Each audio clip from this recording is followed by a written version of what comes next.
Hello everyone, কেমন আছে সবাই? গরমে আশা করি খুব একটা ভালো নেই, আমরাও ভালো নেই। দেখো ঘাম টুস টুস করে পড়ছে, ঠুস ঠুস করে। আর এখন কাজ করতে বসেছে, আর আমাদের তো পাখাও চালাতে পারি না, পাখা হয়ে যে চললেই মাল ঠাল সব উড়ে যাবে। আর এখানে সব মাল ঠাল উল্টে রেখে দিয়েছি, এই যে এখন এতগুলো উল্টাতে হবে, তারপরে বান্ডিল হবে। এখানে কাজ হচ্ছে আমাদের পরের মালের। তো এই মালটা এত কাজ এত কাজ এত, মানে 3 সপ্তাহ লেগে গেল, 3 সপ্তাহ হয়ে গেছে, এখনো মাল বেরায়নি। এখানে একটা থেকে গেল, সামনের সপ্তাহে হাফ হাফ দিন লেগে যাবে, মানে সামনের 7 দিনের আর কোনো হাফ লেগে যাবে, সামনের সপ্তাহে হাফ। তারপরে আবার ভোট আছে, ভোট দিতে যাবো। ভোট তো আমাদের এসআইয়ের নাম উঠে গেছে, আমরা এই দেশের নাগরিক হিসাবে 29 তারিখে ভোট দিতে যাব।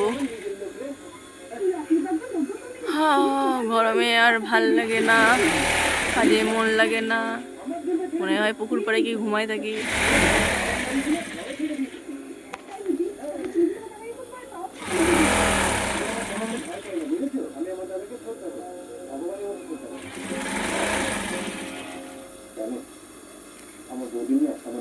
চলো যাই হোক, টাটা।